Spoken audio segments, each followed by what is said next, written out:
Nazi indaba esiniphathele zona bakwethu zanamhlanje e-University of Zululanda njengoba besizwile bakwethu ukuthi ingane ziyahlukumezeka laphana kodwa-ke isisombululo sokufunda online sesisatholakala. Ngiyanamukela ohlelweni lethu lezindaba SP Media TV lonibingelelayo bakwethu Siphumelelo kaMbhele phasi emzimkhulu esigodini sasematsheni.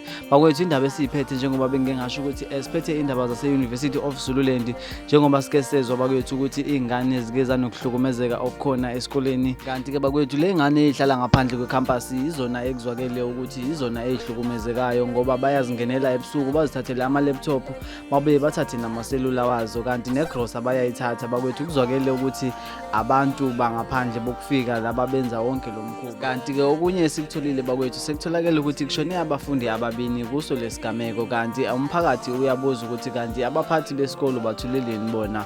Kanti ke ngathi isisombululo esigcine sesitholakele bakwethu ukuthi abantwana bakwazi ukufunda online ngoba abanye babo sebethathe isinqumo sokuthi bahlale nabantu abathandana nabo, nabantu abanezimoto abazokwazi ukuthi babahambise esikoleni ekuseni kanti ntambama baphinde babalande ngoba phela lokuvengulwa kuyinto yemihla ngemihla.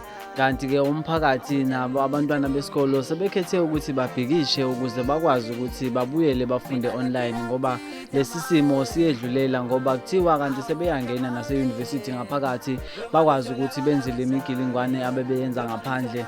Kanti ke kukho konke lokhu bakwethu abaphathi be-university bebeshaye ngathi konke lokhu abakwazi, kanti kubo bona laba ababini ababulewe babaphikile bathi abafundi ngaphakathi, yiko okwenze abafundi baze babhikishe bathi ngcono i-university ivele. Kanti ke umbuzo oye wavela bakwethu ukuthi amaphoyisa endawo wona athule athini ngaso lesi sigameko.